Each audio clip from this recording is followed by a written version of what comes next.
Ça m'intrigue comment les clients français font vraiment le queue partout et les vendeurs toujours commencent un petit chat avec ses clients et établissent une relation plus proche car pour nous c'est une action qui botte un peu car les temps ont parfois l'air insatisfaits.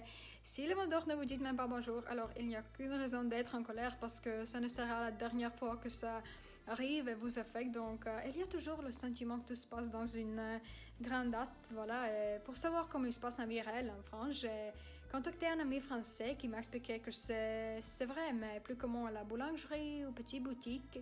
Et de mon expérience en France, je peux dire que c'est vraiment le cas, car les caissiers dans les magasins étaient très compréhensifs et souriaient toujours. Donc c'est probablement dû aux membres de la cour qui devaient suivre de bonne manière à l'époque du Louis XVI. Donc il faut qu'on le remercie.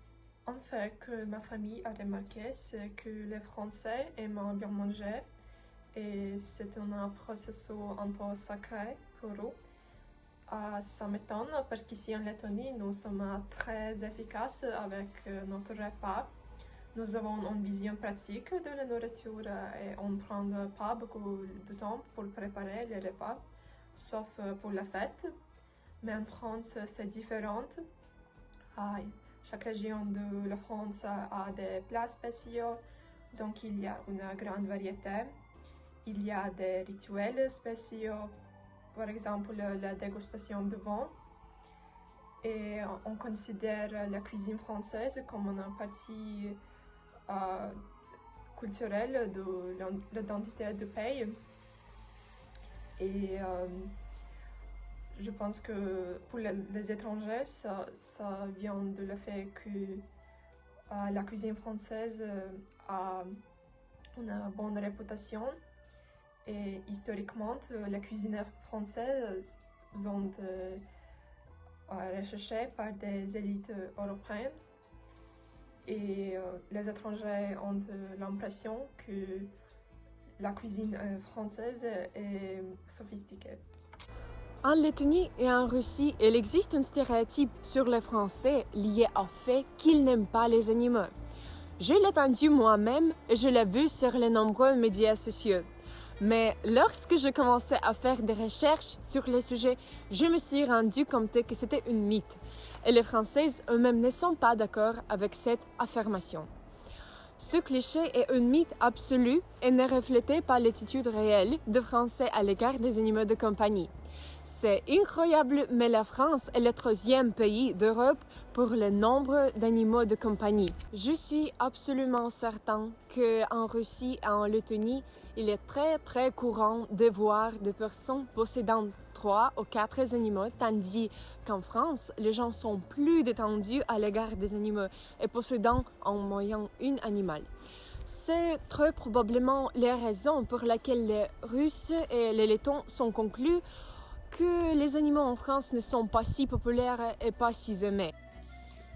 En Lettonie comme ailleurs, il existe un stéréotype selon lequel les Français sont des personnes très sociables. J'ai même réussi à tester ces stéréotypes sur ma propre expérience lorsque j'étais à Paris. Et c'est effectivement vrai. J'ai été surpris de voir à quel point les gens sont ouverts à la discussion, même avec des inconnus.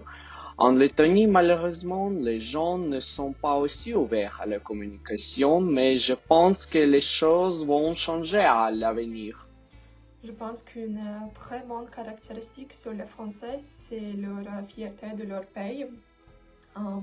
Ils sont fiers de nombreux aspects de la France. Ils aiment leur nourriture, leur langue, leurs monuments comme l'Arc de Triomphe, leurs équipes de sport et leur histoire, particulièrement quand on a coupé la tête du roi. Et par exemple, en match de sport, les supporters français font du bruit et ils crient toujours « Allez les Bleus !»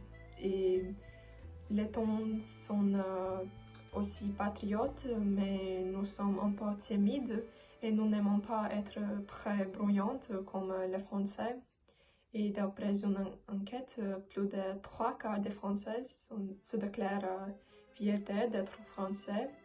Et c'est parce que la France a un riche patrimoine comme la langue française, l'histoire et la culture. donc ils ont beaucoup de raisons d'être fiers. Il existe un stéréotype dans le monde entier selon lequel, premièrement, les manicures français ont été inventés en France. Et deuxièmement, tous les Français sortent tous les jours avec une bande blanche sur le bout de l'ongle. Depuis mon enfance, j'étais sûre que les manicures françaises ont été très populaires auprès des Français et qu'elles ont été mises à la mode par Coco Chanel comme un symbole de la mode et du style français. Mais en fait, ce n'est pas vrai et la manicure française a été inventée aux États-Unis.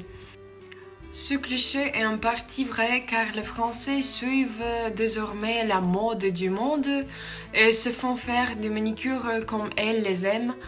J'étais assez surprise de constater que la manicure, qui est actuellement populaire en Lettonie, est aussi chez les Français.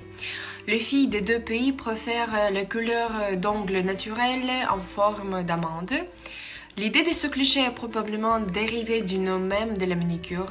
Je suis vraiment épatée que les Français passent de longues heures à préparer la réception des invités en commençant par l'apéritif, le plat principal, etc. Où trouver de l'inspiration pour tout cuisiner, c'est incroyable. Si on fait quelque chose comme ça, c'est que pour des événements très solennels comme mariage, anniversaire, et c'est tout. Et un ami français m'a expliqué que chez eux, c'est vraiment le cas. Toute la soirée, et c'est comme mieux, elle passe presque toute la journée pour manger, mais pour nous, habituellement, les gens mettent sur la table des pommes de terre avec des accompagnants qui est l'un des plats nationaux lettons, quelques amuse-bouches de plus, fromage, viande, voilà, la soirée est réussie, mais je pense que pour les Français, c'est déjà comme une tradition, en sachant qu'ils ont la fête des voisins, suivie par des millions de voisins qui se réunissent pour prendre un verre et pour créer une ambiance conviviale.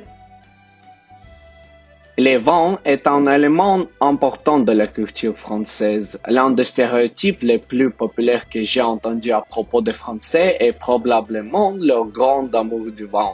Les Français peuvent boire du vin en marchant dans la rue, en regardant leur téléphone, en parlant à quelqu'un, etc. Je vois cela de manière positive parce que les Français savent comment honorer leur culture, ce qui d'ailleurs peut aussi être dit de la Lettonie.